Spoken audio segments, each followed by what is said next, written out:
Bien, hoy la clase la concluimos, ¿verdad? Con el tema 4E. Es un tema que trata de estudiar el papel del Estado, no en la promoción de la eficiencia, ¿verdad? Ya tuvimos vastas clases para estudiar al respecto. Cuando tenemos un Estado promoviendo la eficiencia, es ver cómo este Estado puede intervenir en los mercados a mejorar la solución que el mercado mismo está dando. Entonces hablamos de que el gobierno puede intervenir, por ejemplo, cuando hay poder de mercado, es decir, cuando hay algún agente económico suficientemente poderoso como para alterar el precio a su bienestar. Eso lo encontramos con los monopolios, ¿verdad? Tienen el poder de mercado de cobrar más caro de lo que harían en una situación de competencia perfecta. De forma tal que puede entrar el gobierno a imponer algo como un precio máximo y decir, el monopolio no le estoy permitiendo cobrar tanto como quiere, llevando al mercado a una situación más parecida a la competencia perfecta. También tenemos las externalidades, externalidades que pueden ser positivas o negativas, pero que mediante una solución gubernamental, lo que sucede es que el mercado eh, incorpore los beneficios o costos que terceros que no pertenecen al mercado están teniendo y que por tanto a la hora de incorporar esos costos o de internalizar la externalidad se converja a la solución socialmente eficiente. ¿Ok? En externalidades negativas la solución era un impuesto pigoviano, en externalidades positivas la solución era un subsidio pigoviano. Y por último, estudiamos la clasificación de los bienes. Recuerden que dependiendo si los bienes son excluyentes o no excluyentes, rivales o no rivales, tenemos toda, digamos, una tipología de bienes. Pueden ser públicos, privados, bienes reservados o bienes de club y eh, bienes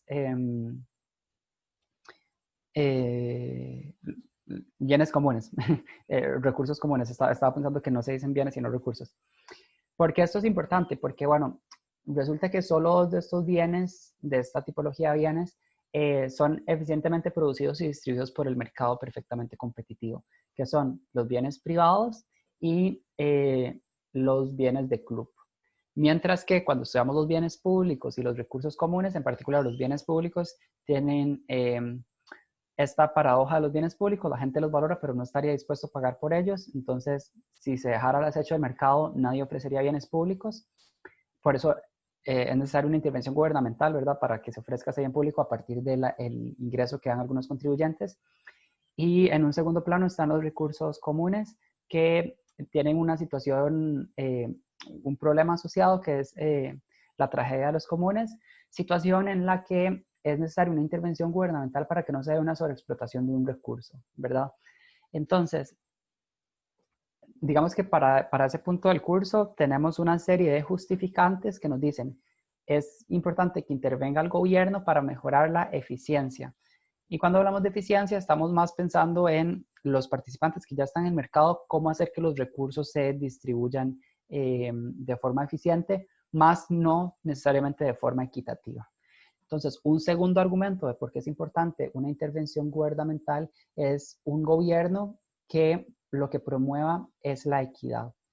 Eh, por eso fue que estudiamos en el tema 4A la cuantificación de la pobreza, la cuantificación de la desigualdad, porque casualmente lo que buscamos en este tema 4E es cómo el gobierno puede mejorar, ¿verdad? Y en ese sentido, disminuir la desigualdad, disminuir la pobreza, teniendo políticas que busquen la mejora desde la eficiencia, no desde la eficiencia, desde la equidad.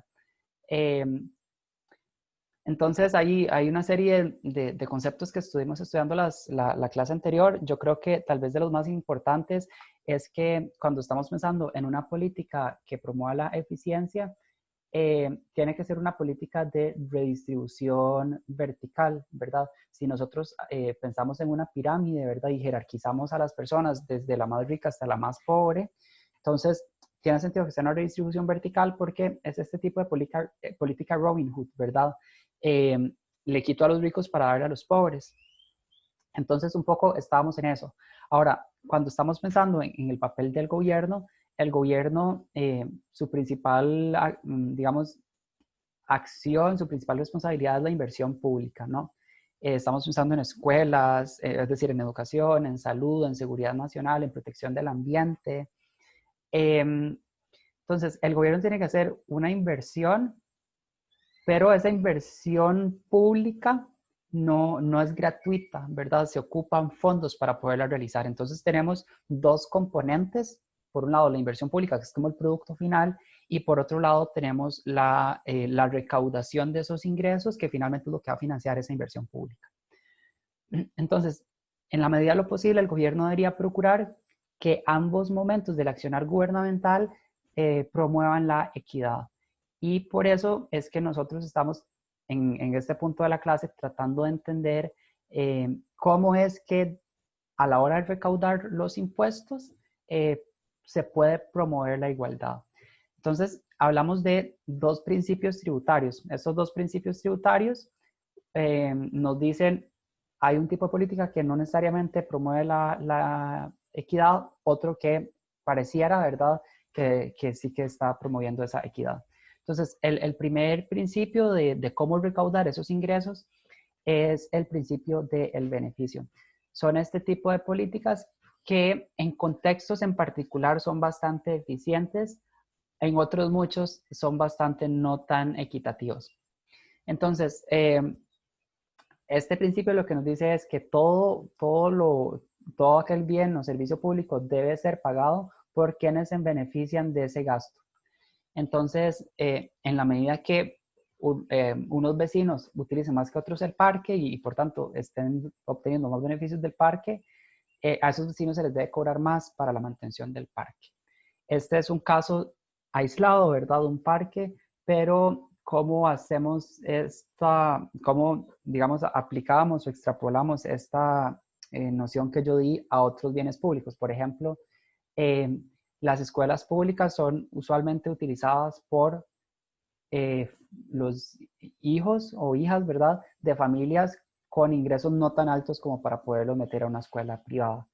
Entonces, siendo que los niños que van a la escuela pública probablemente vienen de hogares con ingresos más bajos y lo que nos diría al principio del beneficio es que a esos niños o a esas familias que están utilizando más la escuela pública hay que cobrarles más impuestos.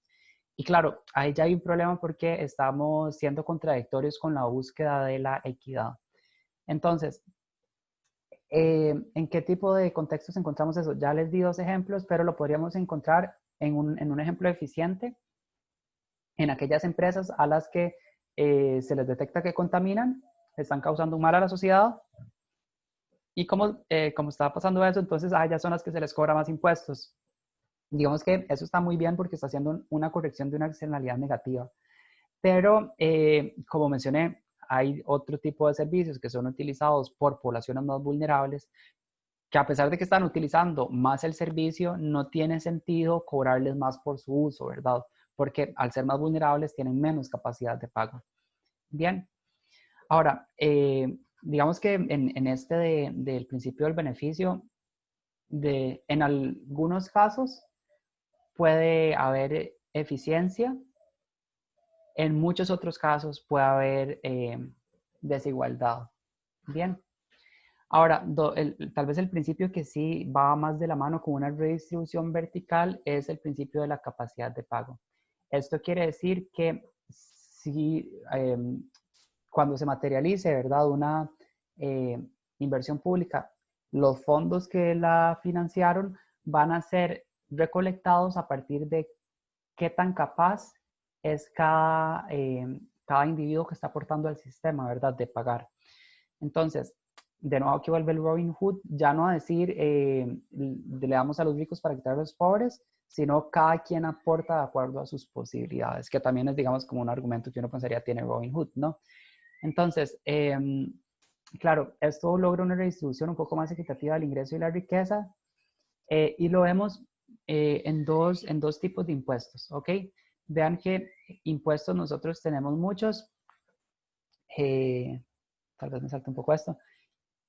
Impuestos tenemos muchos, hay muchos tipos de impuestos, pero todos los impuestos tienen dos características comunes. Hay una tasa impositiva y hay una base impositiva. Cuando hablamos de la base es de aquel bien o aquel objeto tangible o intangible al que se le pone el impuesto. La tasa impositiva es qué porcentaje del valor de ese objeto se le va a poner o grabar el impuesto. Entonces habíamos hablado de por ejemplo, el impuesto de ventas, el 13% que se le cobra a la mayoría de bienes en la economía. Entonces ahí la base es el precio del bien, dependiendo de cuánto cuesta el bien. Esta botella puede costar 10.000 colones o 20.000 colones, que lo importante es que se le cobra un 13% sobre su precio.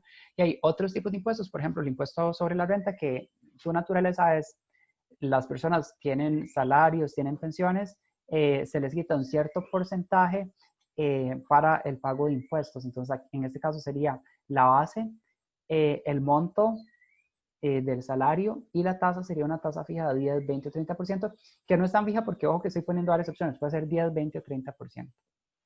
Bien, entonces, claro, todos estos tipos de impuestos son muy heterogéneos entre sí, pero uno siempre es capaz de detectar cuál es la base impositiva y cuál es la tasa impositiva.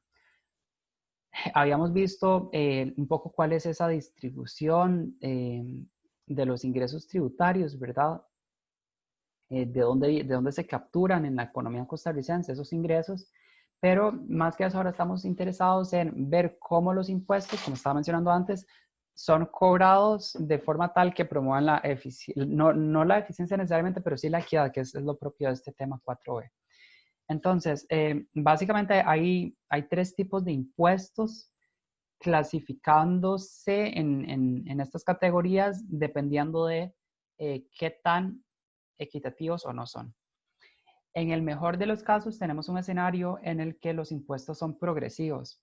Eso quiere decir que no solo basta con que las personas más ricas paguen más, sino que paguen más en proporción a su ingreso. ¿Ok? Vamos a ver luego qué significa eso. Tal vez de entrada no parece algo tan lógico, pero sí que lo va a hacer en siguientes diapositivas. Los impuestos proporcionales, aquí se mantiene el hecho de que las personas más ricas paguen más, pero más que eso lo vamos a relativizar y verlo de forma tal que las personas paguen en proporción a su propio nivel de ingresos. Y los impuestos regresivos son impuestos donde las personas más pobres o las personas con menos ingresos pagan una proporción más grande de su ingreso que aquellas personas ricas. Bien, entonces, ¿dónde vemos eso? Bueno, impuestos progresivos, entonces son los que uno esperaría que haya en una economía, ¿verdad? Son los que promueven de fijo la equidad. Y, por ejemplo, lo observamos en un impuesto en Costa Rica, que es el impuesto sobre la renta y las pensiones. La nueva reforma fiscal propone 4 escalones. Entonces, cuando estamos hablando de un impuesto sobre la renta, recordemos que la base imponible es el salario o la pensión. La tasa impositiva es el porcentaje que se le cobre de acuerdo a ese salario. Y en Costa Rica tenemos, como les mencionaba, 4 escalones. Resulta que personas que tienen un ingreso menor a 817,000 no tienen que pagar impuestos sobre la renta, pero una persona que gana entre 817,000 y 1.226.000 tiene que renunciar a un 10% de su ingreso para pagarlo en impuestos. Ahora, si nos vamos un escalón más arriba, quiere decir que las personas pagan 15% de impuestos sobre la renta, pero ojo que estamos en un rango salarial superior. Son personas que ganan entre 1.226.000 y 2.103.000. Siguiente caso, las personas que ganan entre 2.103.000 y 4.205.000 tienen que renunciar a un 20% de su ingreso para darlo en salario. Y ya por último, personas que tienen salarios muy, muy altos, ¿verdad? Más de 4 millones al mes, 4.205.000, tienen que renunciar a un cuarto de su salario, tienen que renunciar a un 25% de su salario para pagarlo en impuestos. Entonces, estamos de alguna manera percibiendo cómo esto es un impuesto progresivo, ¿verdad? Porque cuando estamos hablando de impuestos progresivos, nos interesa ver que no solo las personas ricas paguen más, que aquí está pasando eso, ¿verdad? Una persona con menores ingresos va a pagar menos, pero más que eso nos interesa relativizarlo. Relativizarlo en el hecho de que las personas con menos ingresos están pagando un 10% de sus ingresos, mientras que las personas con más ingresos están renunciando a un 25% de sus ingresos. Entonces, por lo menos esta parte en la reforma fiscal sí que tiene un argumento progresista, es decir, de un impuesto progresivo, lo cual aporta a la equidad. Pero ahora, ¿cómo clasificar sin pérdida de generalidad? ¿Cómo clasificar si un impuesto es progresivo, regresivo o proporcional? Y para esto es que hay que saber a cuánto del ingreso está renunciando una persona al pagar impuestos. Ese va a ser un porcentaje, ¿verdad? Por ejemplo, yo tengo que renunciar a 18% de mi ingreso cada que pago impuestos. Esa tasa es muy importante porque si la calculamos para mi caso, para alguien que tenga más ingresos, para alguien que tenga menos ingresos, nos va a permitir ver si los impuestos en efecto son regresivos, progresivos o proporcionales. Entonces, esta es una, digamos, simple función muy básica. Lo que hago es tomar los ingresos totales como denominador, el pago en impuestos como numerador. Entonces, esta fracción lo que me dice es cuánto de mi ingreso total estoy renunciando para pagar impuestos, lo multiplico por 100 para tenerlo en términos del porcentaje. Entonces, aquí tenemos un ejemplo de cómo funcionaría esto. Tenemos una familia, un hogar que tiene un ingreso mensual de 5 millones de colones y otra familia que tiene un ingreso mensual de 80.000 colones. Esto que ustedes ven acá, el contenido de la tabla, esos 500.000, 500.000, 1 millón, todos estos son cuánto es el pago en impuestos que se hace, ¿ok? Y está puesto para 3 distintos escenarios.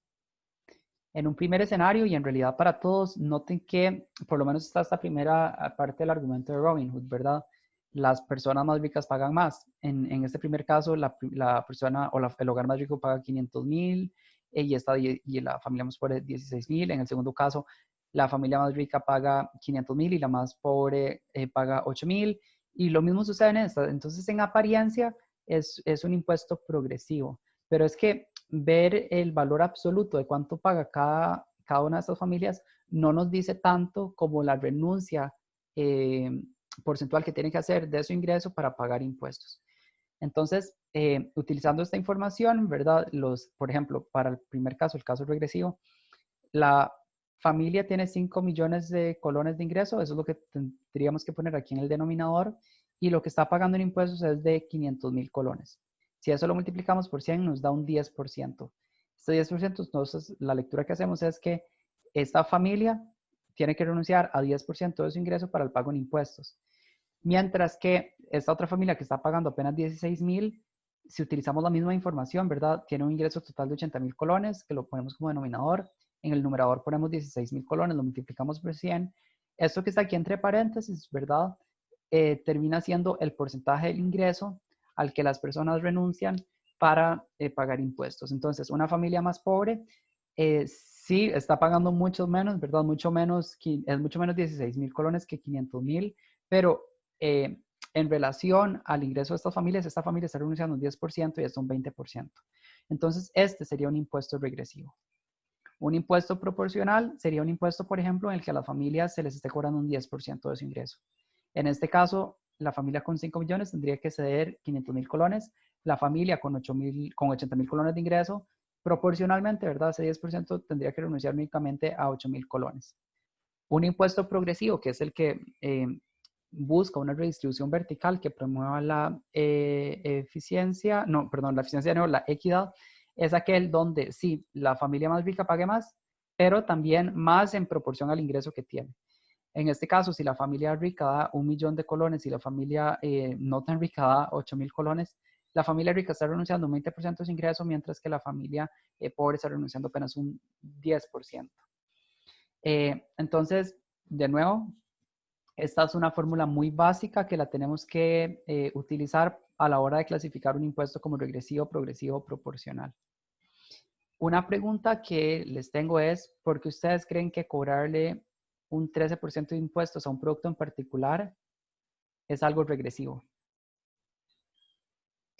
Es decir, en apariencia es algo proporcional. A todo mundo se le cobra un 13% de un precio. Por ejemplo, si esta botella cuesta, como mencioné antes, 1.000 colones, o si esta botella cuesta $100, tengo que pagar $13 de impuesto. ¿Por qué, si a todo mundo se le está cobrando el mismo 13% de dólares de impuestos de esta botella, por qué es que no lo podemos clasificar como proporcional?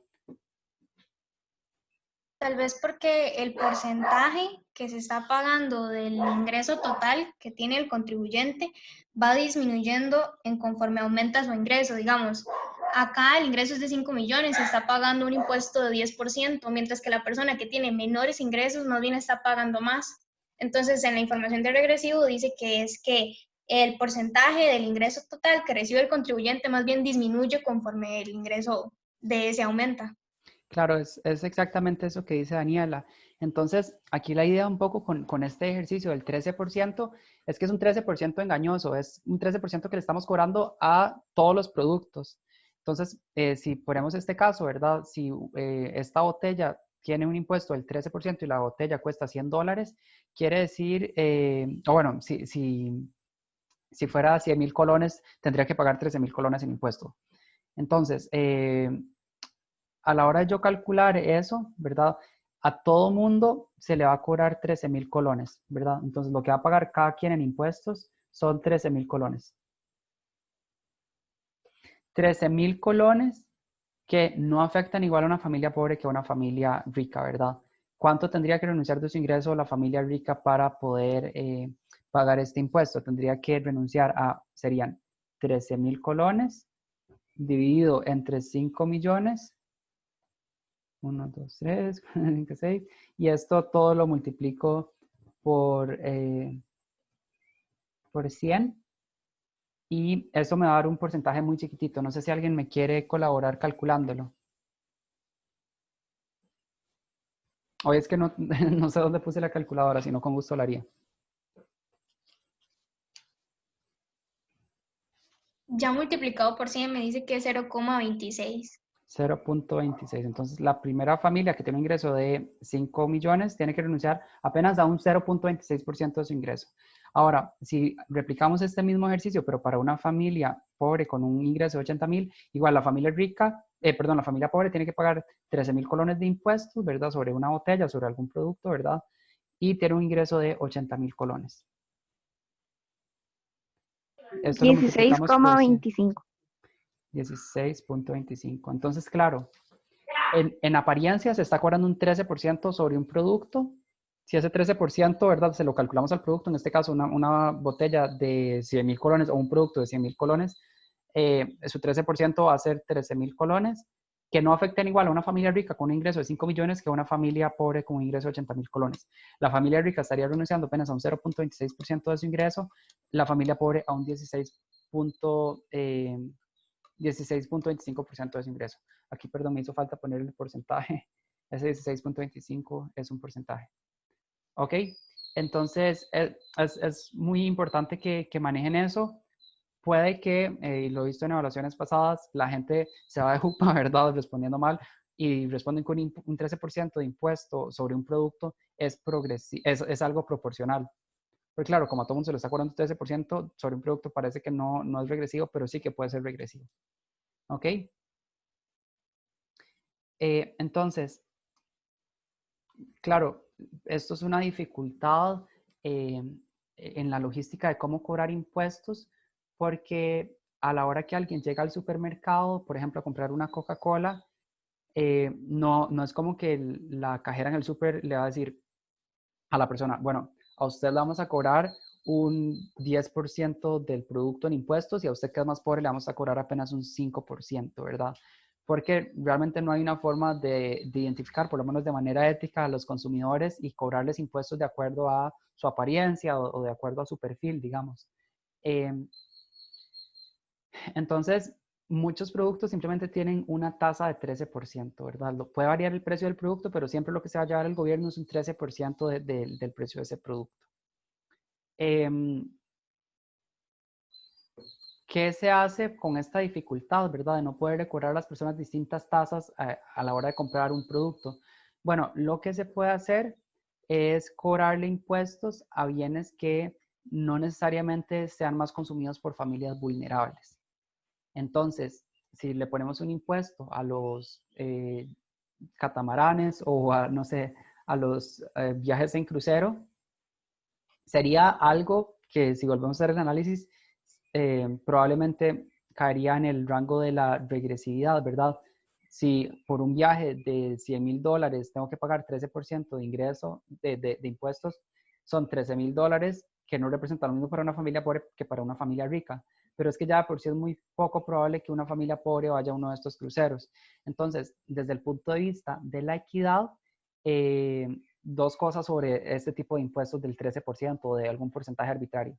Son regresivos por sí mismos, ¿verdad? Afectan más a los pobres que a los ricos, pero entonces una solución que se puede hacer es cobrarle este tipo de impuestos a bienes que sean un poco más de lujo, ¿verdad?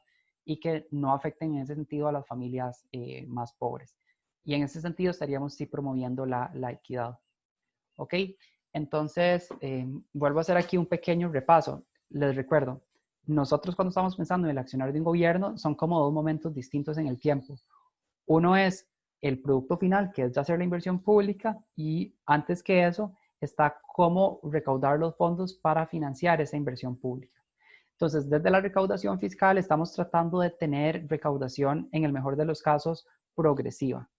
Vimos que un caso de progresividad lo tenemos en el impuesto a la renta, donde a medida que las personas tienen más ingreso, se les cobra un porcentaje más grande de su ingreso, pero también lo observamos en este tipo de impuestos, ¿verdad? Aquí tenemos un ejemplo, ¿verdad? Buscaríamos algo como esto, pero en el caso del 13% de impuesto a un producto en particular, dijimos, pareciera ser progresivo, no lo es, en realidad es regresivo. Una potencial solución es cobrar el impuesto a los bienes que sean más inelásticos. Perdón, más inelásticos, no, los bienes que sean más de lujo, pero adicionalmente, retomando eso que acabo de decir, ojalá que sean bienes inelásticos. ¿Por qué? Porque si son bienes inelásticos, supongamos no sé, el caso de los cruceros, supongamos el caso de la educación privada en secundarias, universidades, o el caso de la cerveza, son bienes que entonces resultan un poco de lujo, no van a afectar a los pobres, eso está muy bien, pero desde el punto de vista del gobierno, los bienes inelásticos tienen pocos sustitutos, la gente, pues si le cobra un impuesto a la cerveza, no tiene, por lo menos en Costa Rica, en el mejor de los casos, otros sustitutos, ¿verdad? Para decir, bueno, me está saliendo más cara la cerveza, lo sustituyo por otro bien o servicio y por eso escapo del pago de impuestos. Si los bienes son de lujo y además son inelásticos, el gobierno se está asegurando que las familias más ricas sí o sí paguen esos impuestos. Muy bien. Entonces, digamos, ya aquí cierro el tema de recaudación fiscal. Ojalá que en el mejor de los casos sea una recaudación progresiva.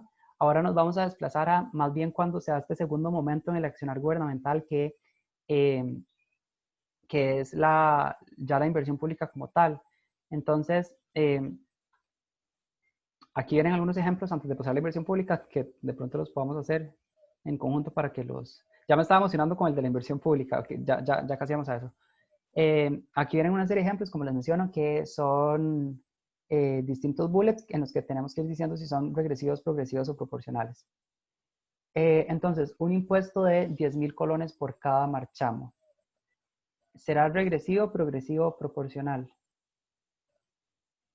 Si quieren, vean, voy a poner una encuesta en pantalla para que vayamos solucionando esto y que todos puedan participar sin necesidad de estar activando sus micrófonos. Entonces, tipo de impuesto, voy a poner respuesta 1, respuesta 2.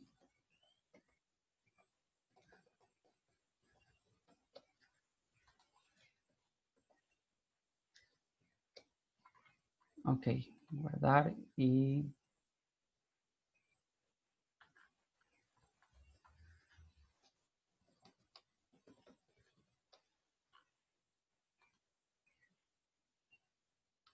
Ok, veamos.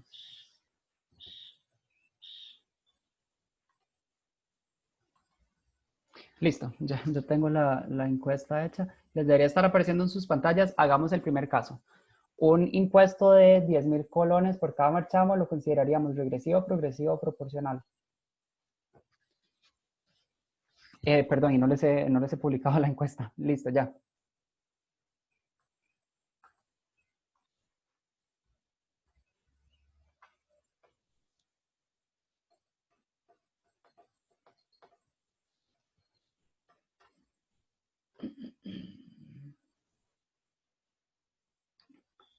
Bien, entonces De los resultados que tengo hasta el momento, les voy a enseñar. Falta una persona en votar.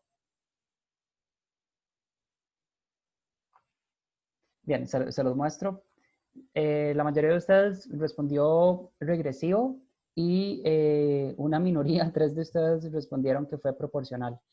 En efecto, es un impuesto regresivo. No, si tengo que renunciar a 10,000 colones para pagar un marchamo, no es lo mismo, esos 10,000 colones pueden ser bastante significativos para una familia pobre que para una familia rica, ¿verdad? Ahora, para que vean los resultados, ahora vuelvo a abrir la pregunta, pero para el segundo caso, un impuesto de 15% sobre la renta personal de todas las personas. ¿Impuesto regresivo, progresivo o proporcional?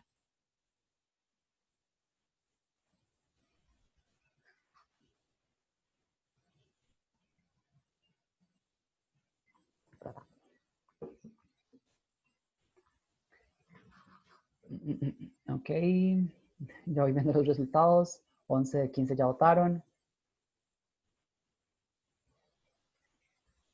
Veo resultados interesantes.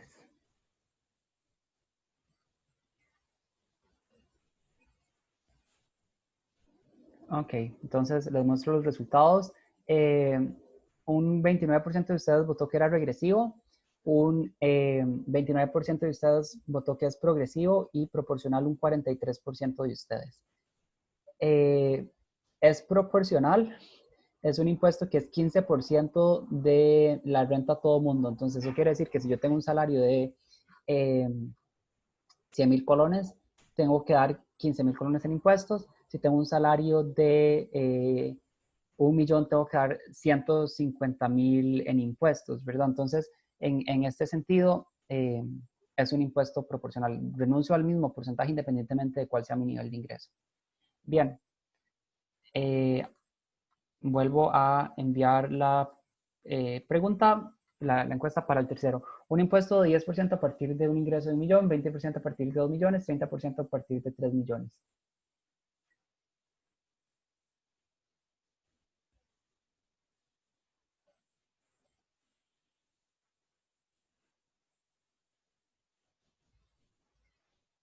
Ok, y aquí ya creo el 100%, por lo menos para esta tercera, sí que lo tuvo bien. Podrán ver en sus pantallas, 100% de los que contestaron la respuesta respondieron progresivo.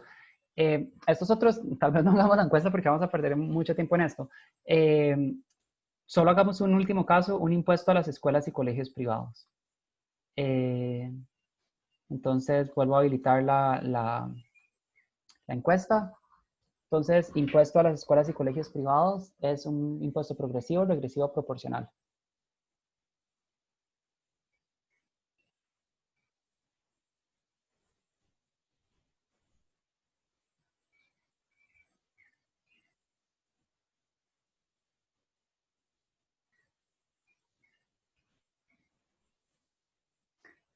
Ok, les muestro los resultados.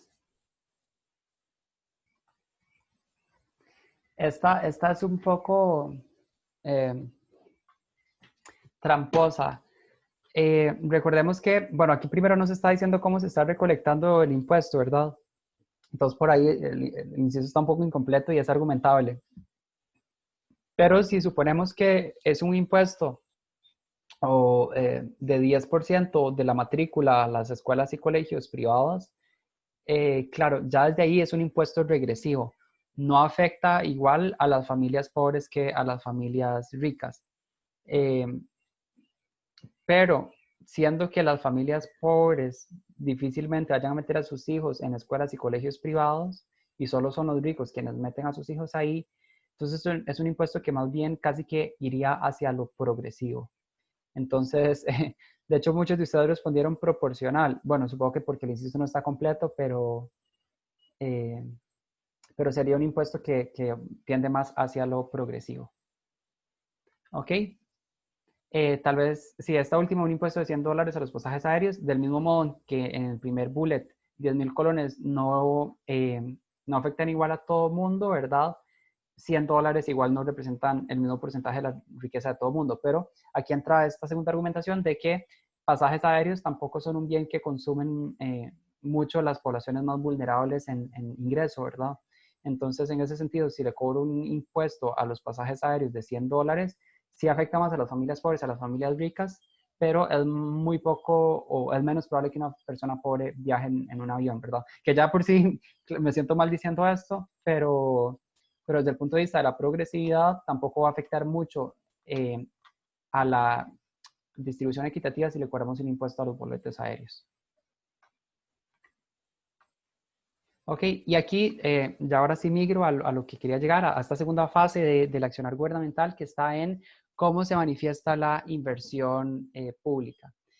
Esto entonces ya no solo es cómo estamos recaudando los impuestos, en el mejor de los casos, siendo que lo estamos haciendo en una redistribución vertical, ¿verdad? Que abogue por el progresismo, sino a quién está beneficiando esa inversión pública. Entonces, por ejemplo, si con los recursos se financia el mantenimiento de la red vial nacional.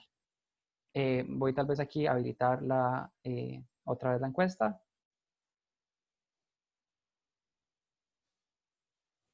Es una inversión pública progresiva si con esos recursos se financia el mantenimiento de la red vial nacional. ¿Es regresivo, progresivo, proporcional? ¿Qué creen ustedes?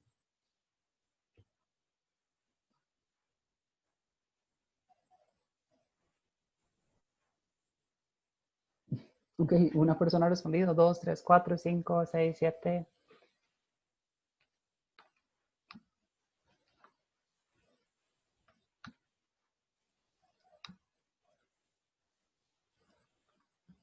Ok, hoy ya respondieron el 100%. Hay diversidad de respuestas en realidad. Regresivo respondió un 13%, progresivo un 40%, proporcional un 47%. La mayoría, uno esperaría que sea proporcional. ¿Por qué?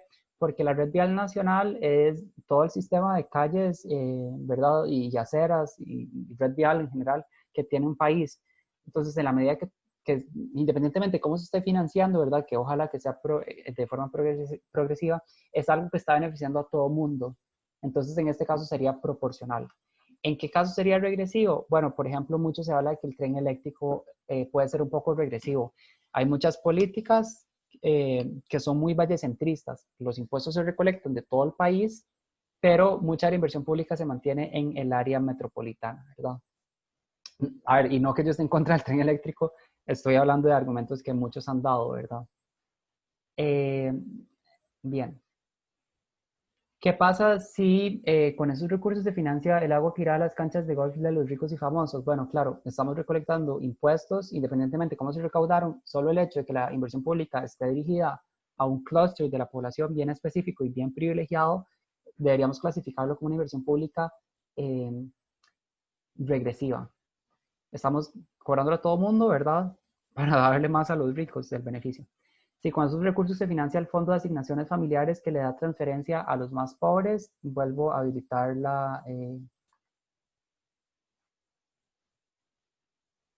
el poll, la encuesta. ¿Qué pasa si con los recursos se financia el fondo de asignaciones familiares que da financiamiento a las familias más pobres?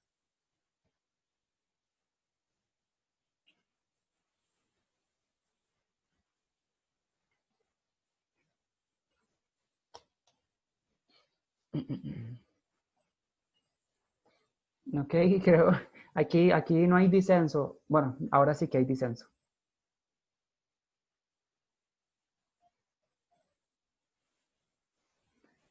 Bien. Por un momento el 100% la tuvo bien. Les voy a mostrar los resultados. Una persona votó que es regresivo, otras dos personas votaron que es proporcional y una buena mayoría de ustedes, un 12%, respondió que es progresivo. ¿Alguno de los que dijo que es proporcional quiere argumentar por qué es, o pensarían ustedes que es proporcional?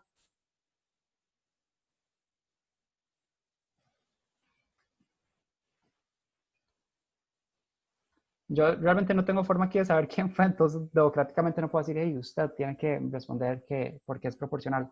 Pero las personas que lo hicieron quisieran argumentar por qué creen que una inversión hacia el fondo de asignaciones familiares sea algo proporcional.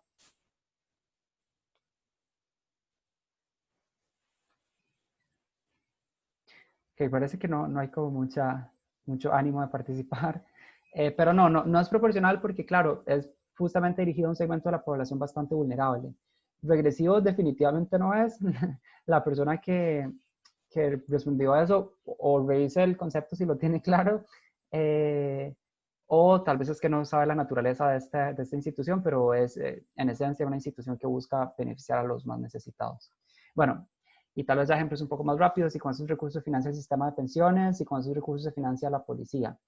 El sistema de pensiones, no voy a hacer una encuesta porque creo que pues, se puede generar bastante confusión con este. Y bueno, les recuerdo, lo había mencionado en la clase anterior, pero lo retomo. Se habla mucho de que el sistema de pensiones es muy regresivo. Es muy regresivo porque es un sistema donde la gente a la hora que se pensiona, parte de sus ingresos tienen que ver con una contribución personal y voluntaria, ¿verdad? Pero su pensión, por otra parte, se está financiando de que más personas se están depositando en una olla común que desemboca en las pensiones de todo el mundo, ¿verdad? Entonces, a esta olla común aportan desde trabajadores muy pobres que trabajan para obtener un ingreso hasta trabajadores muy ricos. Entonces, si yo considero el hecho de que hay trabajadores pobres aportando a una olla común y esa olla común termina financiándole pensiones de lujo a muchos trabajadores, claro, es algo bastante regresivo. Entonces, si se cobran impuestos para financiar el sistema de pensiones, ya, o sea, ya queda como bastante más claro que es una situación muy regresiva. Es una situación anti-Robin Hood, le estoy quitando a los pobres para darle a algunos ricos, ¿verdad? Que incluso ni siquiera con todo esto del coronavirus muchos han querido renunciar a su pensión de lujo. Si con esos recursos se financia la policía, pensaríamos que es proporcional. La policía protege en principio a todo mundo por igual, aunque tenemos policías xenófobos, aunque tenemos policías homofóbicos, ¿verdad? En principio protege a todo mundo por igual, se está recogiendo impuestos, es un beneficio para todo el mundo, sería desde la recaudación fiscal, no desde la recaudación fiscal, sino ya desde la ejecución de la política, una política bastante proporcional. ¿Ok?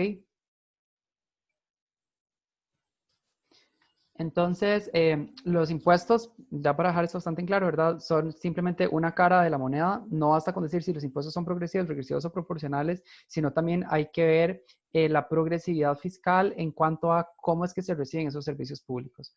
Por ejemplo, educación y salud. Eh, las poblaciones con menores ingresos son las que suelen tener el mayor beneficio neto, y en pensiones es lo contrario. Aportan gente muy necesitada para terminar pagándole pensiones a gente que tiene altos ingresos. Entonces, en ese sentido es regresivo. Y ahora, digamos, ya terminando esta parte un poco más teórica y argumentativa, esta última parte de la clase es bastante más sobre lectura de gráficos. Y bueno, en este caso lo que tenemos es más o menos cuánto es la recaudación fiscal que se tiene en los países de América Latina y el Caribe. ¿Ok? Guatemala es el país que tiene una recaudación fiscal más baja, ¿verdad? Es una recaudación fiscal que es consistente con la dinámica de su país. Es un país que no está interesado mucho en invertir en educación porque su mercado laboral no es intensivo en el uso de mano de obra calificada.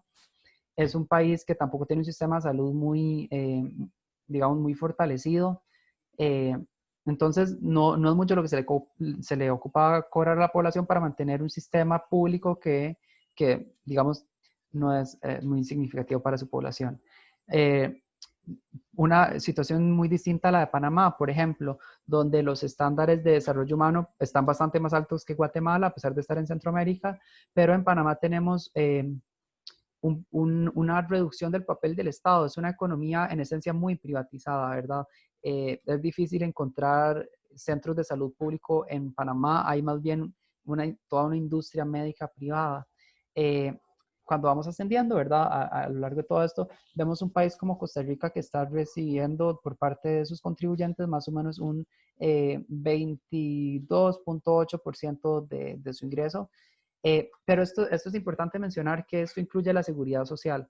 Más o menos la recaudación fiscal anda por ahí del 13%, que es el 13% que se le cobra a los bienes y servicios en la economía, pero el restante 7%, ¿verdad? 7, 8, más o menos lo que le resta para llegar al 22.8%, tiene que ver con los pagos automáticos que se le hacen a la seguridad social, ¿verdad? ¿Qué vemos? En el otro extremo, por ejemplo, un país como Cuba. Vean que un país como Cuba tiene poquito menos de 40%, pongamos de un 38%, es decir, por cada 100 colones o dólares, en Cuba usan el CUC, por cada moneda, 100 monedas cubanas que gana una persona, 40, 39 de ellas van hacia el gobierno. Porque a diferencia de Guatemala, a pesar de que es una nación poco capitalista, es una inversión donde el gobierno juega un rol muy importante en su economía. Tienen un sistema de salud debilitado, digamos, por la poca tecnología, pero tienen una asistencia humanitaria muy grande, más o menos por cada 100 personas hay un doctor, ¿verdad? Entonces hay toda una dinámica del médico de la familia, es un médico que conoce cómo va la gente, ¿verdad? En su pueblo, a diferencia de los países en Costa Rica, donde el doctor de ahí no conoce a nadie del pueblo y es algo como bastante impersonal. En Cuba, digamos, hay un seguimiento y hay un control de la salud de las personas. El médico está preocupado por las otras 100 personas que tiene a cargo. Eh, es súper influyente, ¿verdad? El papel que tiene el gobierno cubano en la educación de su país. Es un país donde la gente, a pesar de que tal vez no tiene un incentivo para estudiar, porque tampoco puede progresar mucho a lo interno de su país, eh, la mayoría de cubanos asisten a la universidad de forma totalmente gratuita, ¿verdad? Yo puedo ser una persona súper, súper pobre que igual nadie me impide ir a estudiar medicina a la Universidad de La Habana. Eh, entonces, claro, casi que hay que hacer una lectura de cuál es el papel del gobierno en cada una de estas naciones. Vean que para el promedio para la OCDE, Organización de Naciones para el Desarrollo, eh, es de 34.4%, que hace poco nosotros entramos a este club de países tan exclusivo, ¿verdad? En parte, creo yo, ¿verdad? Es algo, una negociación que se viene haciendo desde hace bastante, pero responde al papel que ha jugado el Ministerio de Salud, un ente público en el manejo de la situación del coronavirus, ¿verdad? Eh, Aquí tenemos también cuánto es la recaudación tributaria eh, para el 2018 de países, pero en un rango un poco más amplio, ¿verdad? Pero se mantiene Cuba, el país con más alta recaudación fiscal, eh, Guatemala con una recaudación fiscal no tan alta. Ok, vean que Costa Rica está por acá, 22.2%. Básicamente es el mismo gráfico. Eh, Ahora lo que tenemos es cuánto de el ingreso, cuánto está el ingreso tributario del porcentaje del PIB. Eh, Costa Rica el 22% que veníamos manejando antes, solo que ya comparado a países no necesariamente de Latinoamérica, ¿verdad?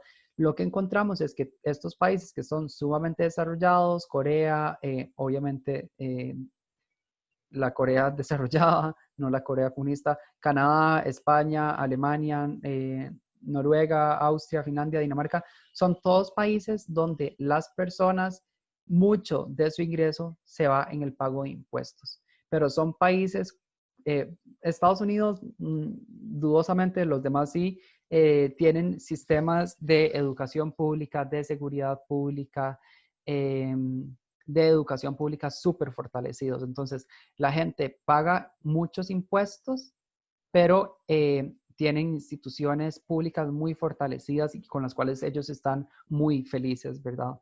Entonces, claro, vean, es súper difícil. Una persona en Dinamarca está renunciando casi a la mitad de su ingreso. Es decir, si yo tengo un salario de 500,000 colones, estoy dándole al gobierno 250,000. ¿Con qué disposición estoy a eso en Costa Rica? Probablemente muy poca, ¿verdad? Porque tal vez no vemos tanto ahí los resultados del gobierno. En Dinamarca sí, la gente está como de acuerdo en pagar ese 50% eh, de impuestos. Bien, bueno, aquí lo mismo para Centroamérica, hay un avance desde el 2013 hasta el 2017. Lo que encontramos es que para Costa Rica se ha mantenido aquí, esta es la recaudación fiscal quitando las cargas sociales, ¿verdad? Las cargas para la caja, ha ido ahí casi que en una tasa constante para Costa Rica. En países como Guatemala más bien vemos un descenso ligero. Eh, y bueno, todos estos gráficos realmente creo que se explican por sí mismos, ¿verdad? Cuando lo vemos para Costa Rica, el avance que ha tenido nosotros, hay años en los que vamos fluctuando. La carga tributaria como porcentaje del PIB, entonces del 91 al 2016, hay años donde se está recolectando más impuestos, ¿verdad? ¿A qué creen que se podría deber eso?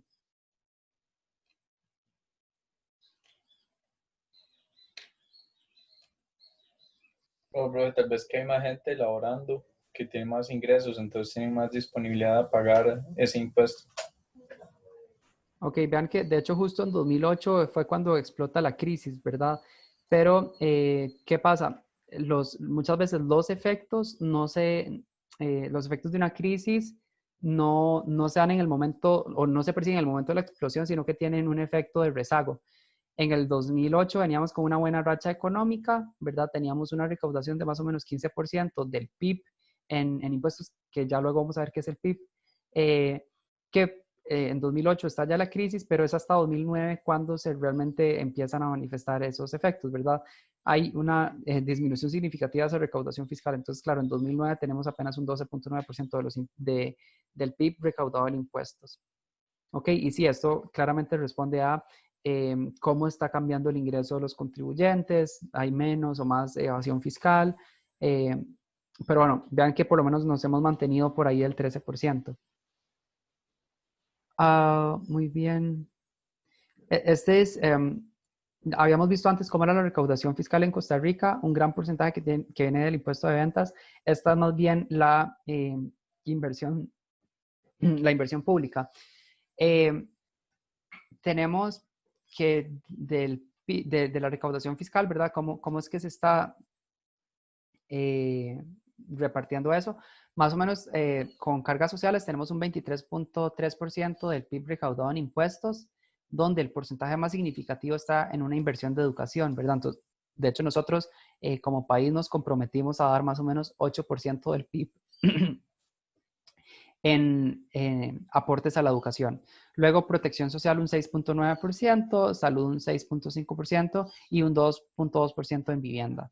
Entonces, uno esperaría que por lo menos en cuanto a educación, ¿verdad? La educación pública, por lo menos en primaria y en secundaria, es una inversión pública progresiva. Ya en educación universitaria, de hecho, mucho se ha criticado que la Universidad de Costa Rica puede tender a ser regresiva, ¿verdad?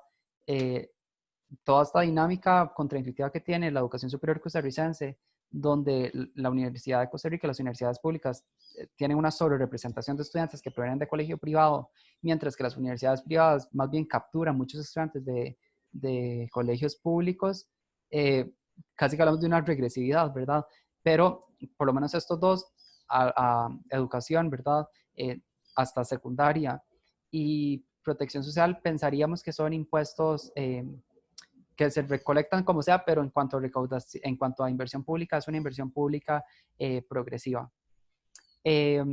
Salud también, salud por lo menos proporcional, ¿verdad? Vamos a ver que eso en realidad cambia en el siguiente gráfico.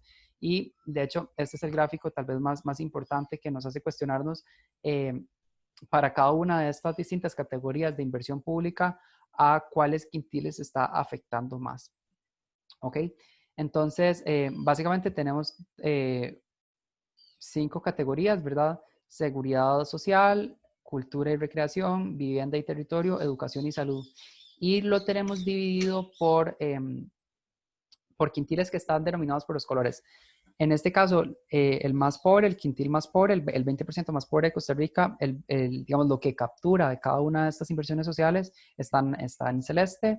El segundo quintil más pobre, ¿verdad? En el verde, tercer quintil en este amarillo más pálido, cuarto quintil en el amarillo más encendido, y así por colores, digamos que podemos ir haciendo una lectura de este gráfico, pero digamos hay algunos lugares donde creo vale la pena detenerse. Por ejemplo, vean que la educación y la salud, el porcentaje más grande que se destina a una población en particular es al sector más pobre de Costa Rica, ¿verdad? Es decir, del total de ingresos que se invierten en salud, un 28.4 van destinados a ayudar al quintil más pobre. En educación, del total de ingresos fiscales que se luego invierten en educación, un 25.2% de ellos va dirigido hacia el quintil más pobre. Visto de otra forma, ¿verdad? Si lo vemos como en términos de 100 colones, por cada 100 colones que se invierten en salud en Costa Rica, 28 son utilizados en el 20% más pobre del país. De 100 colones que se invierten en Costa Rica en educación, un cuarto, ¿verdad? Un 25 colones son dedicados al quintil más pobre. Mientras que vemos otras categorías donde en realidad el quintil más pobre no es tan beneficiado, ¿verdad? Por lo menos en proporción a cuánto representan del país. Vean que vivienda y territorio no afecta tanto al primer quintil, cultura y recreación tampoco, y seguridad social tampoco. En seguridad social estamos pensando más en, digamos, los beneficios extras que puede tener la caja. Aquí en buena medida estamos hablando de las pensiones. De hecho, llama la atención, ¿verdad? Como el quintil más rico es aquel que se está beneficiando de la seguridad social. Es decir, de 100 colones que se invierten en seguridad social en Costa Rica, 47.9 colones van dirigidos hacia el 20% más rico de Costa Rica, ¿verdad? Un sistema de pensiones que habíamos mencionado ya es bastante regresivo. Por el contrario, el quintil más rico de Costa Rica es bastante probable, ¿verdad?, que acceda a servicios de salud privado, de forma tal que de los 100 colones que se invierten en educación, el 20% más rico de Costa Rica solo utiliza 10 colones, ¿verdad? Entonces, este 10.4%, digamos que es un número esperable, pero este 47.9% que tenemos aquí es gigante, ¿verdad? Es bastante preocupante. No sé si hay algo más que les llame la atención de este gráfico que quieran compartir. Profe, una pregunta. Sí.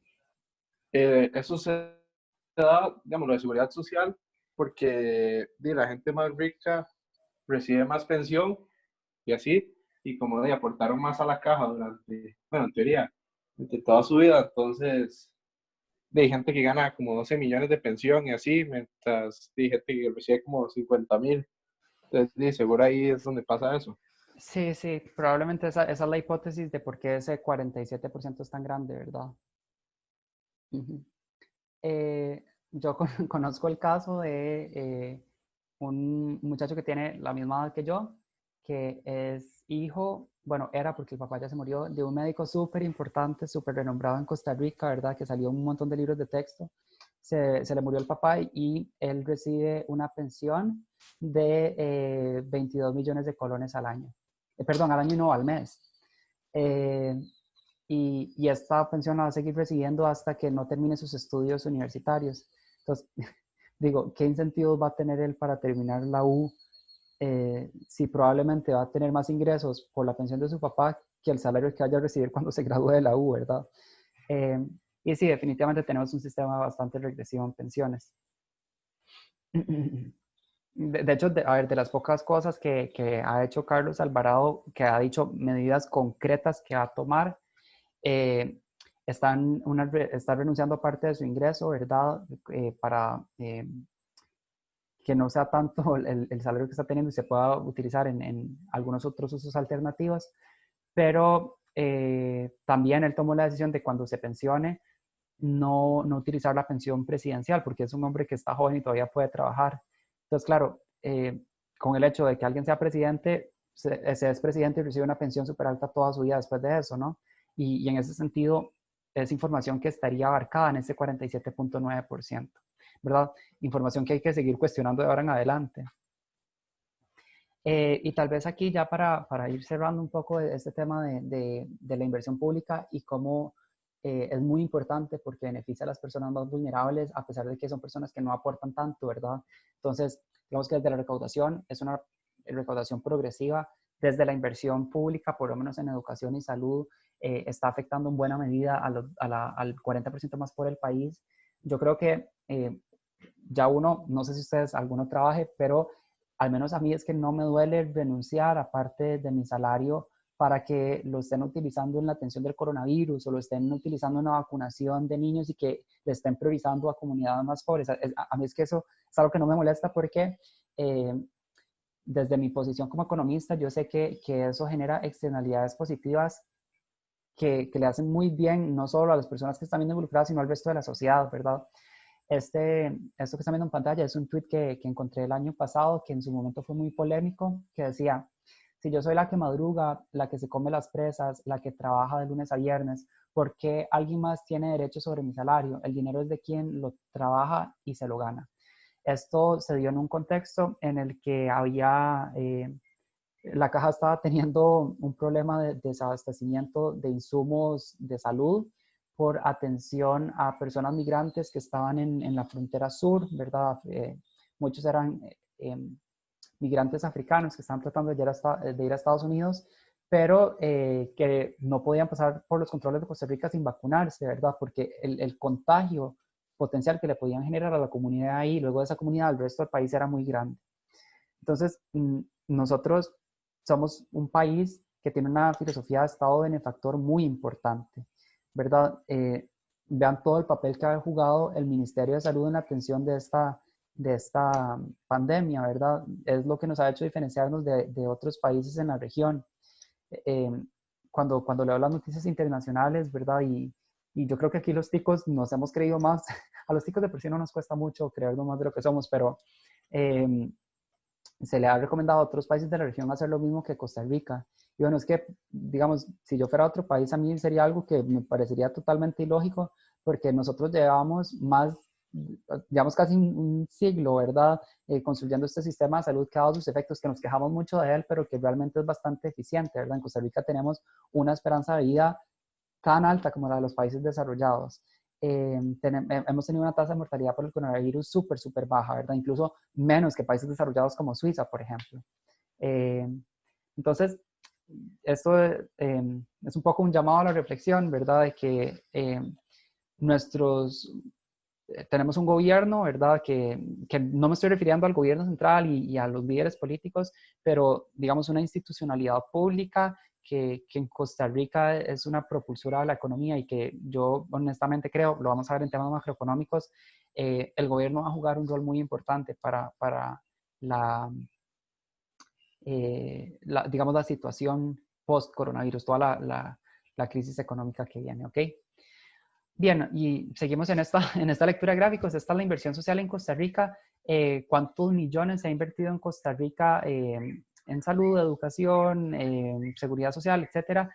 Vean que es una tasa que va cambiando, ¿verdad? Es decir, es un número que va cambiando, pero lo que sí podemos encontrar, independientemente de cuáles han sido los números específicos, es esta línea discontinua, ¿verdad? Esta línea punteada que verán ahí en medio. Esta es una línea de tendencia, simplemente uniendo el punto inicial con el punto final. Eso nos dice más o menos cómo se ha movido la inversión pública. Vemos una tendencia creciente en inversión pública en Costa Rica. ¿Ok? Parte de lo que les enseñaba, yo creo que los resultados más increíbles que tenemos nosotros en seguridad, digamos en inversión pública, es lo que vemos en salud. Aquí lo que tenemos es el PIB per cápita, más o menos cuánto es el ingreso de cada persona en un país, y en el eje horizontal tenemos la esperanza de vida.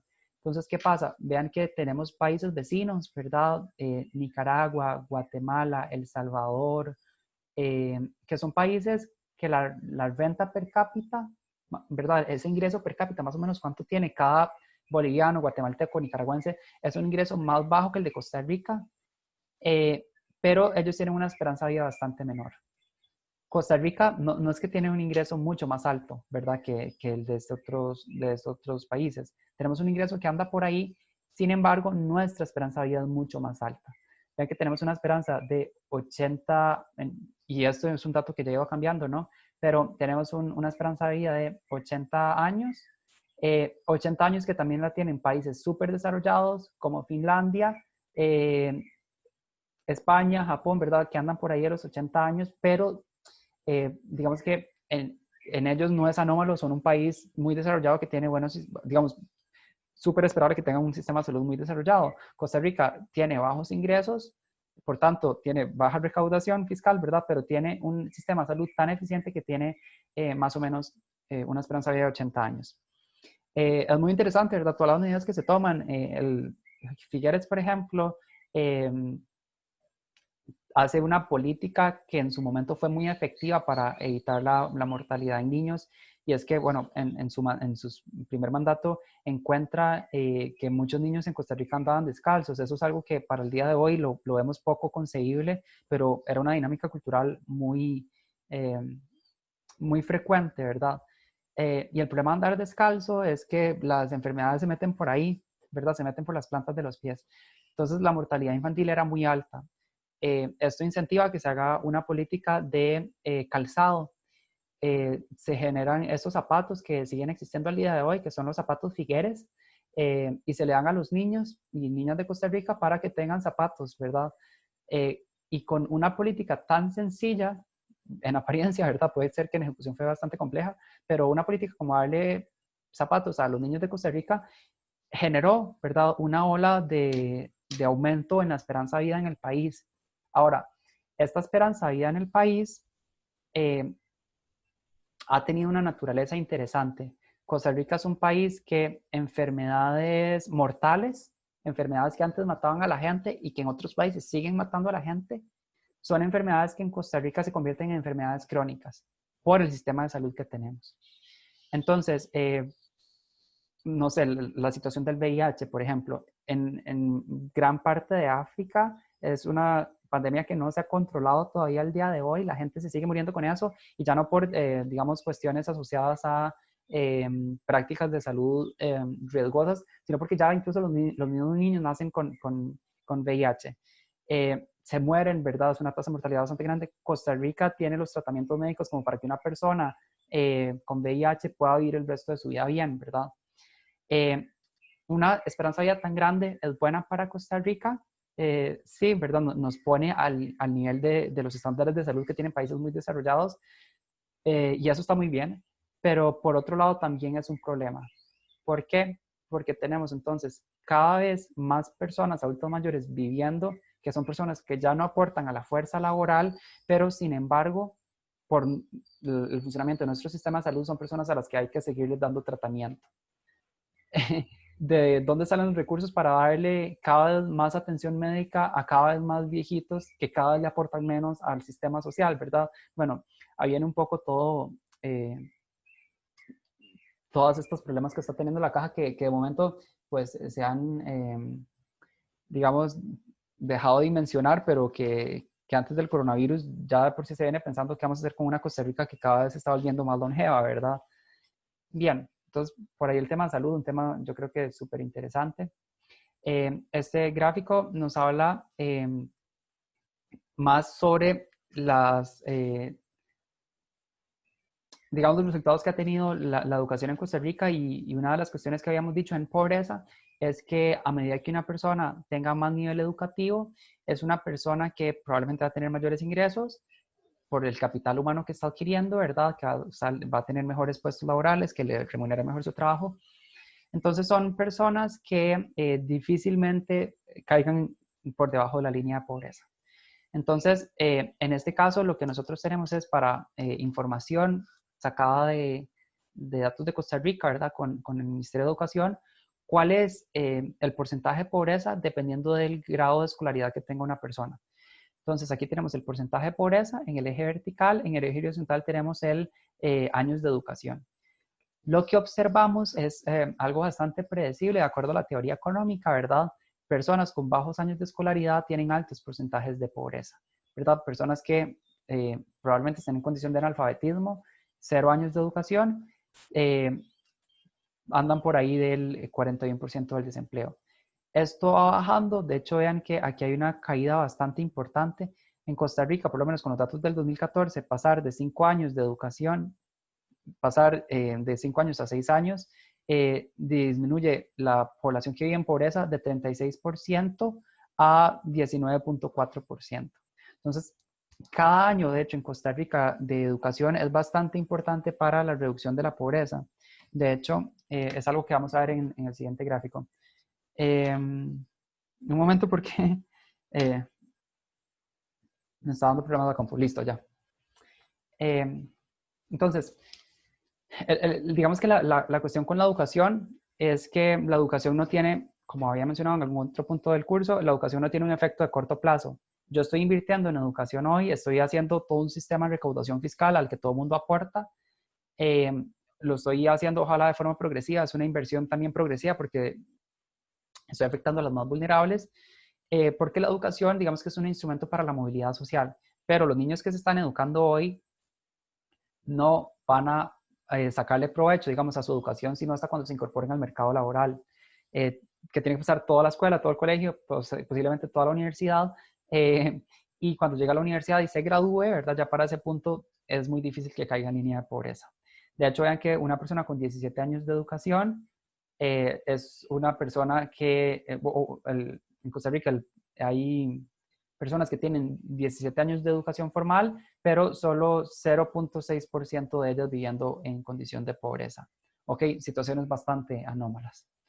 En Costa Rica se habla, esta fue una investigación en la que yo participé cuando fui estudiante, de que ir a la universidad reduce la probabilidad de ser pobre en 26 puntos porcentuales. Ok, entonces ir a la universidad, digamos, tiene un peso muy, muy importante en la reducción de la pobreza. Hablar un segundo idioma, ¿verdad? Que está aportando al capital humano, lo hace uno más atractivo a un mercado laboral más calificado.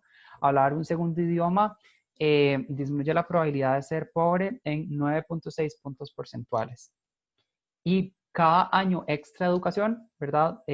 Reduce la probabilidad de ser pobre en 1.6 puntos porcentuales.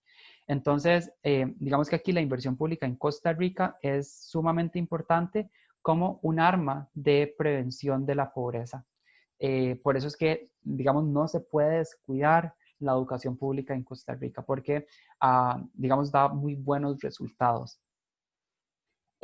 Cuando nosotros vemos cuál ha sido el porcentaje de escolaridad a lo largo de la historia de Costa Rica, resulta que Costa Rica, ¿verdad?, ha tenido una serie de políticas públicas que han fortalecido la educación, ahora que sabemos que tiene tantos efectos dentro de nuestra economía, porque cuando nos vemos a la década de finales de los 50, ¿verdad?, tenemos apenas un 17% de la población que terminaba secundaria. No era necesario terminar secundaria porque antes de hacerlo se podían incorporar al mercado laboral que no requería tanta mano de obra calificada y por tanto no había mucho sentido en terminar la secundaria.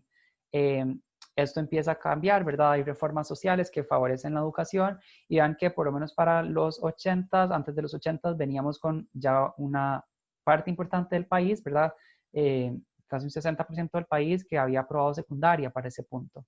Pero entra una crisis mundial, tenemos entre otras cosas a Carazo como presidente y hay un debilitamiento del sistema educativo, ¿verdad?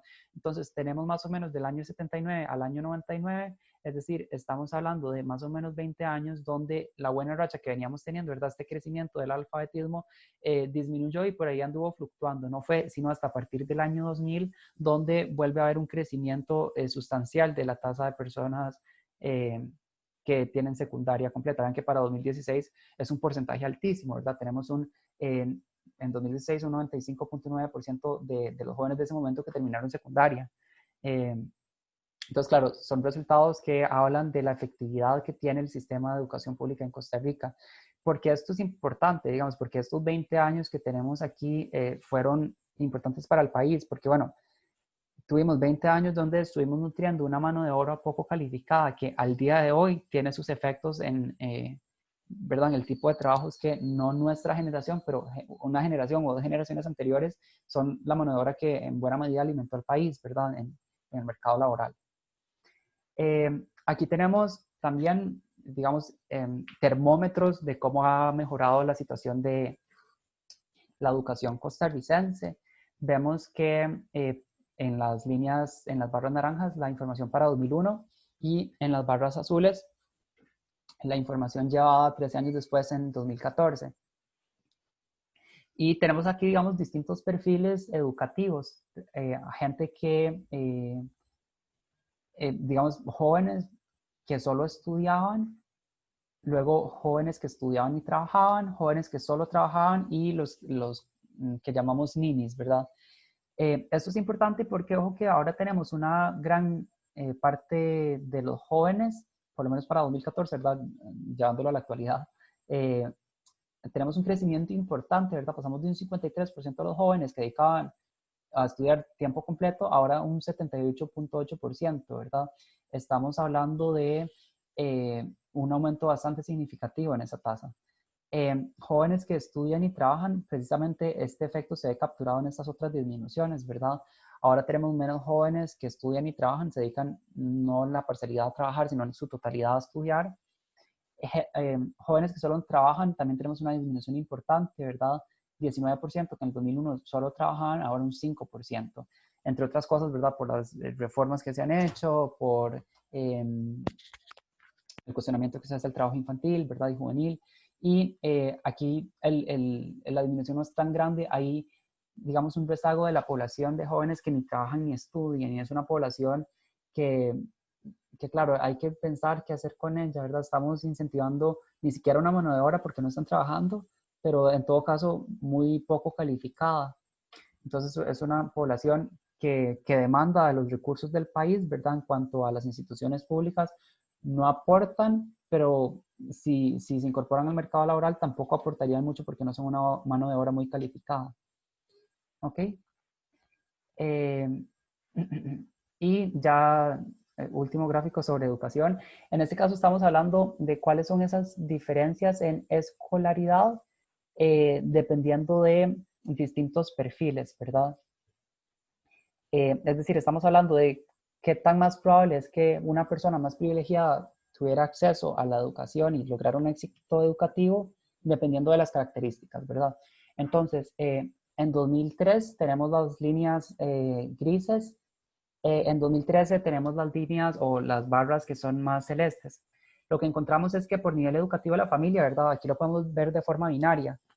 Teníamos en Costa Rica en 2003 familias que ya por sí los papás y los abuelos eran familias con una buena formación académica. Comparamos estas familias con otras que vienen con perfiles educativos más bajos, ¿verdad? Entonces, en 2003 esa diferencia entre el perfil familiar que traía el niño o la niña, ¿verdad? A la hora de ingresar a la educación, era sumamente relevante para predecir el éxito educativo, ¿verdad? Había una diferencia del 68%, ¿verdad?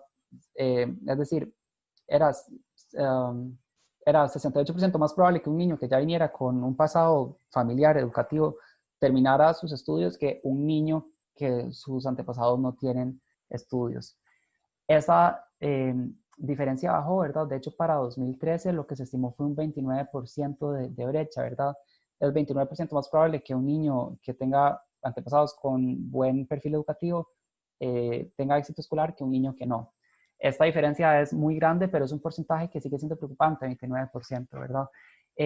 Algo que se ha encontrado es que si bien la Universidad de Costa Rica puede seguir perpetuando un elitismo, ¿verdad? Por esa sobrerepresentación de estudiantes provenientes de colegio privado, también es cierto que a la hora de entrevistar a los estudiantes y recolectarles su información, muchos de los estudiantes que están estudiando ahorita en la Universidad de Costa Rica son la primera generación que lograron acceder a la educación superior. Entonces, eso es un dato que por lo menos tranquiliza, ¿verdad?, a las autoridades educativas, que se está dando una movilidad social importante, que ahorita no se está reflejando, pero que uno esperaría en años posteriores sí. Luego, por nivel de ingresos, es decir, podemos comparar familias pobres y ricas, era más, 44% más probable, 44% más probable sí que jóvenes que vinieran de familias ricas tuvieran éxito escolar en 2003, porcentaje que en 2013 disminuyó a 17%. Y luego, por ubicación urbano-rural, sabemos que el vallecentrismo no solo se manifiesta, ¿verdad?, en la vida de las personas, en dinámicas de consumo, sino también en dinámicas educativas. Resulta que hay una cuestión que incentiva que los mejores profesores se quedan en el Valle Central. Los profesores que se quieran ir afuera del Valle Central suelen tener menor índice, digamos, de calidad educativa. Además tenemos muchas más escuelas unidocentes afuera del país, afuera de la GAM, cuestiones que difícilmente encontramos en la GAM, ¿verdad? Entonces, tal vez no llevándolo GAM y no GAM, sino al contexto de urbano-rural, resulta que, claro, antes el privilegio que tenían en 2003 los niños de zona urbana era 30% más arriba de los de zona rural, porcentaje que disminuyó significativamente para 2013, puesto que esa brecha apenas es de un 7%. ¿Ok? Entonces, ¿por qué es importante invertir en educación? De nuevo, y aquí les muestro el gráfico de incidencia en la pobreza. Si entendemos a la educación como un instrumento preventorio, digamos, de la pobreza y un elemento que, si es una política por lo menos progresiva y en el mejor de los casos, perdón, por lo menos proporcional, pero en el mejor de los casos progresiva, no solo está disminuyendo la pobreza, sino que está también, ojalá, disminuyendo la desigualdad. Esto es importante porque, claro, en Costa Rica estamos teniendo más o menos por ahí de un 20% de la población viviendo en pobreza, ¿verdad? Estimaciones que ha hecho el Instituto de Investigaciones en Ciencias Económicas de la Universidad de Costa Rica han tratado de predecir en cuánto va a aumentar la pobreza este año a causa del coronavirus, y se estima que llegue por ahí de 24, 25%, es decir, que va a haber un aumento importante de las personas que viven en condición de pobreza, entre otras cosas, ¿verdad? Por la pérdida de empleo. Entonces, eso. Es importante mantener la educación incluso en tiempos de crisis porque alimenta al país de una mano de obra calificada que genera, digamos, todo un círculo virtuoso de crecimiento económico y que como elemento de política pública deberíamos priorizar fortalecer la educación, ¿verdad? Sobre todo en aquellas zonas donde tenemos poblaciones más vulnerables y en este caso zonas donde los porcentajes de pobreza son más altos. Bien, entonces tema 4B. Lo cierro a este punto. Esta sería la última materia que entre en el primer parcial del curso, que les repito, lo tendríamos en este semestre, ¿verdad? Primer semestre 2020, lo tendríamos el 6 de junio, sábado 6 de junio, la parte de selección única. Luego, la otra parte ya les mencioné cuál va a ser la dinámica. Vamos a tener más tiempo para entregar la parte que podemos llamar de desarrollo, pero también la podemos ver como un trabajo, ¿verdad? Entonces, eso. Sé que es un examen que viene cargadito, pero por lo menos estos últimos temas a mí me da la impresión de que tal vez no se utiliza mucho el instrumental matemático, es más como de un análisis a partir de gráficos, ¿verdad? De algunos coeficientes. Y bueno, que tienen un abordaje que hay que hacer un cambio de chip, ¿verdad? Ya no estamos aquí viendo oferta y demanda y equilibrios, pero igual seguimos dentro de un halo económico, ¿verdad? Estamos haciendo una lectura de los distintos estándares sociales desde un lente de la teoría económica. Entonces, repito, hasta aquí termina el tema 4, que va a tener su propio quiz, pero que forma parte también de los temas del examen. Entonces, termino grabación.